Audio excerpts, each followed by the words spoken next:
നമ്മൾ വീണ്ടും ബാലരാമപുരത്തേക്ക് പോവുകയാണ്. അവിടെ 2 വയസ്സുകാരിയുടെ കൊലപാതകത്തിൽ പ്രതി ഹരികുമാറും കുഞ്ഞിന്റെ അമ്മയും തമ്മിൽ നടത്തിയ വാട്സപ്പ് ചാറ്റ് ഇപ്പോൾ പോലീസിന് ലഭിച്ചിരിക്കുകയാണ്. ഇന്നലെ രാത്രി ഹരികുമാറും ശ്രീതുവും കുറേയധികം സമയം ചാറ്റ് ചെയ്യുകയായിരുന്നു. മുറിയിലേക്ക് വരാൻ സഹോദരിയുടെ ഹരികുമാർ ആവശ്യപ്പെടുന്നുണ്ട്. അതേക്കുറിച്ച് ചോദിച്ചപ്പോഴാണ് ഹരികുമാർ കുറ്റമേറ്റതെന്നാണ് പോലീസ് പറയുന്നത്. അന്വേഷണം പുരോഗമിക്കുകയാണെന്ന് നെയ്യാറ്റിൻകര ഡിവൈഎസ്പി ഷാജി പ്രതികരിച്ചു. ഇല്ല ഒന്നും ആയിട്ടില്ല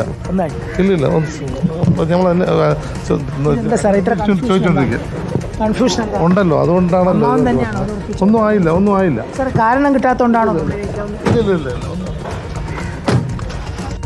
റഹീസ് റഷീദുണ്ട് വിശദാംശങ്ങളുമായി. റഹീസ്, പോലീസ് ഒന്നും വിട്ടു പറയുന്നില്ല. ഒരുപക്ഷെ അവർക്ക് കുറേയധികം കാര്യങ്ങളിൽ കൂടി വ്യക്തത വരേണ്ടിയിരിക്കുന്നു എന്നാണ്. പക്ഷേ പ്രതി കുറ്റം സമ്മതിക്കാൻ, പ്രതിയെന്ന് സംശയിക്കുന്ന അമ്മാവൻ കുറ്റം സമ്മതിക്കാൻ ഇടയായ ഒരു സാഹചര്യത്തെക്കുറിച്ച് പോലീസിന് വ്യക്തതയുണ്ട്.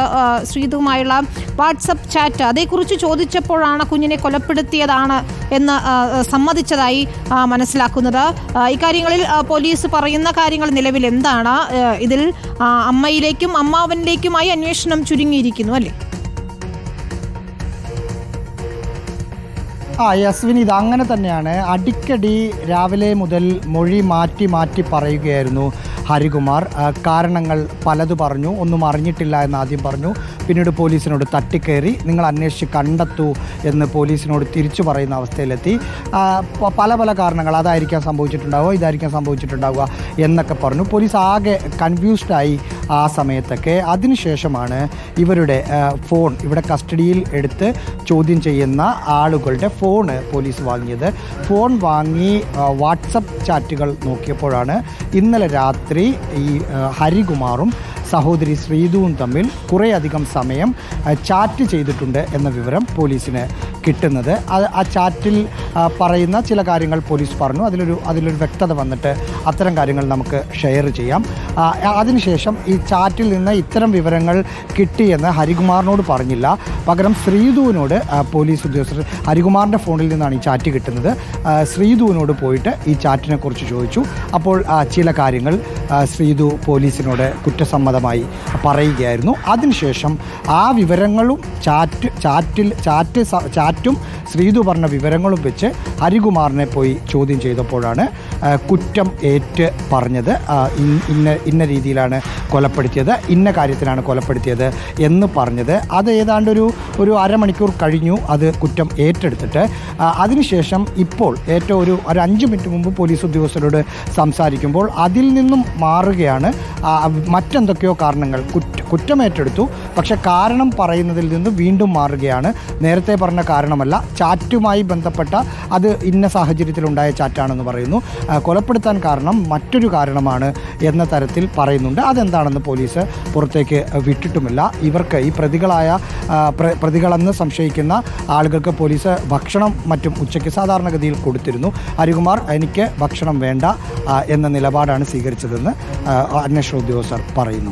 റഹീസ്, മറ്റൊരു പ്രധാനപ്പെട്ട കാര്യമുള്ളത്, രാവിലെ മുതൽ കുടുംബത്തിലെ എല്ലാവരെയും ചോദ്യം ചെയ്യുകയായിരുന്നു. ഇന്നിപ്പോൾ മരണാനന്തര ചടങ്ങുകൾ അവിടെ, അതായത് ശ്രീതുവിൻ്റെ ഇവരുടെ പിതാവിൻ്റെ മരണാനന്തര ചടങ്ങുകൾ നടക്കാനിരിക്കുകയാണല്ലോ ഇത്തരത്തിൽ കുഞ്ഞിനെ മരിച്ച നിലയിൽ കണ്ടെത്തുന്നത്. ആദ്യം കാണാതായി എന്നതായിരുന്നു പറഞ്ഞത്, പിന്നീട് മൃതദേഹം കണ്ടെത്തുന്ന ഒരു സാഹചര്യമുണ്ടായി. പോലീസിനെ തെറ്റിദ്ധരിപ്പിക്കുന്നതിന് വേണ്ടിയുള്ള ശ്രമങ്ങളൊക്കെ തന്നെ തുടക്കം മുതൽ ഇവർ നടത്തിയിരുന്നു. പക്ഷേ ശ്രീജിത്തിന്, അതായത് ശ്രീതുവിൻ്റെ ഭർത്താവിനും ഇവരുടെ അമ്മയ്ക്കും ഇതിൽ പങ്കില്ല എന്നത് തന്നെയാണ് പോലീസ് ഇപ്പോൾ സ്ഥിരീകരിക്കുന്നത് അല്ലേ?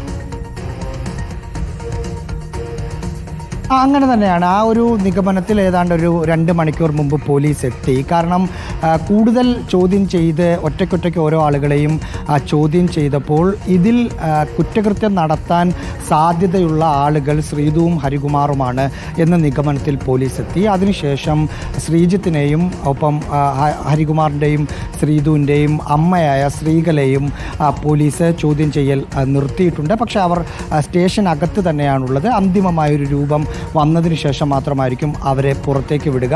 ഇതിൽ ശ്രീജിത്ത് പറഞ്ഞ പ്രധാനപ്പെട്ട കാര്യങ്ങൾ, ഭാര്യയുമായി കുറേ നാളുകളായി നല്ല ബന്ധത്തിൽ അല്ലായിരുന്നു, വീട്ടിലേക്ക് വരുന്ന പതിവും ഇല്ലായിരുന്നു.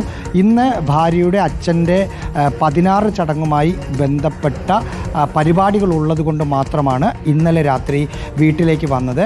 അടുത്തിടെ ഒന്നും ഈ വീട്ടിൽ ഞാൻ വന്നിട്ടില്ല, ഇടയ്ക്ക് വന്ന് കുട്ടികളെ കാണും, വന്ന് താമസിച്ചിട്ടില്ല എന്ന മൊഴിയാണ് നൽകിയത്. ഭാര്യയുമായും പല കാരണങ്ങൾ കൊണ്ട് നല്ല രീതിയിലായിരുന്നില്ല ആ ബന്ധമുണ്ടായിരുന്നത്. സാമ്പത്തികമായ ഒരു അച്ചടക്കമില്ലാത്തയാളാണ് ഭാര്യ എന്ന കാര്യവും മറ്റു ഭാര്യയ്ക്കെതിരെ മറ്റു കുറച്ച് പരാമർശങ്ങളും ശ്രീജിത്ത് പോലീസിനോട് പറഞ്ഞു. പ്രാഥമികമായി പോലീസ് ഇത് അന്വേഷിച്ചപ്പോൾ ആ പറഞ്ഞതൊക്കെ ശരിയാണ് എന്ന് വ്യക്തമാവുകയും ചെയ്തു എന്നാണ് മനസ്സിലാക്കുന്നത്. വിനീത്, ശരി, ഏതായാലും ഇനി പോലീസിന്റെ ഇതിലുള്ള ഔദ്യോഗിക സ്ഥിരീകരണം വരേണ്ടതുണ്ട്. പ്രതികൾ ഇവർ തന്നെയാണെങ്കിൽ അറസ്റ്റ് ഉൾപ്പെടെയുള്ള നടപടികളിലേക്ക് കടക്കേണ്ടതുണ്ട്.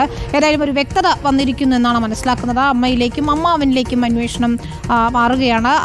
കൊലപാതകമാണെന്ന് സ്ഥിരീകരിക്കുന്നു. ഇവർ തന്നെയാണോ ഈ കൃത്യം നടത്തിയത് എന്ന മൊഴി പോലീസ് എത്രത്തോളം വിശ്വാസത്തിലെടുക്കുന്നുണ്ട് എന്നത് തന്നെയാണ് ഏറ്റവും പ്രധാനം. ഏതായാലും ഇവരെ ചോദ്യം ചെയ്യുന്നത് തുടരുകയാണ്. ഒരു സ്ഥിരീകരണം ഉടൻ തന്നെ നമ്മൾ പോലീസിന്റെ ഭാഗത്തു നിന്ന് പ്രതീക്ഷിക്കുകയാണ്. റഹീസ് റഷീദ് അവിടെ നിന്നും തത്സമയ വിവരങ്ങൾ നൽകുന്നുണ്ട്.